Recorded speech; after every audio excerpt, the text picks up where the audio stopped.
Диди эрэгтэй дүү. За дээр юм эвэртэй юм шигтэй сахилгагүй гэж тогтоочих юм уу? Диди эрэгтэй дүү. 我弟弟是大学生. Миний эрэгтэй дүү 是 бол 大学生.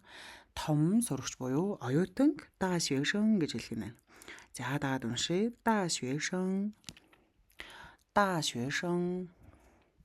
我弟弟是大学生.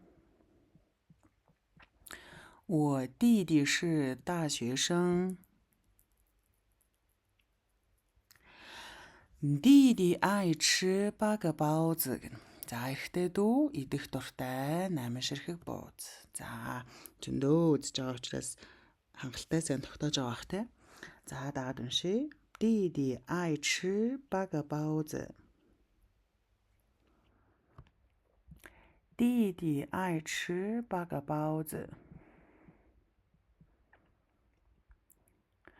За дүү ээж рүү уцаар ирсэн гэнэ. За тэрэн рүү уцаар ирсэн гэхээр гээ гэдэг өгтөр авдаг тийм ээ. Тэгэхээр диди гээ мама даалаг дианхуа.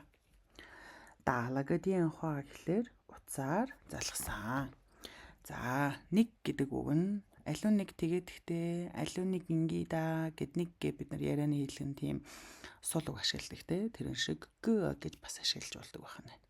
За тэгэхээр дидигээ мама эрэгтэй дүү ээж рүү даалаг дианхуа нэг залгасан. Дагаад уншлаа. Даалаг дианхуа. Даалаг дианхуа. Даалаг дианхуа. Дидигээ мама даалаг дианхуа. За бүгдээрээ дүүг хайрладаг гин. Тэгэхээр бултаараа бүгд буюу дөв нэгийг ч үлдэхгүй гэсэн санаа явж гин. Даажаа гэхээр бултаараа гэсэн үг те. Тэгэхээр бултаараа бүгдээрээ ай диди эрэгтэй дүүд хайртай байна. За дагаад уншлаа. Даажаа дөв ай диди. Даажаа дөв ай диди. Даажаа дөв ай диди. Өнөөдрийн үгс үг диди эрэгтэй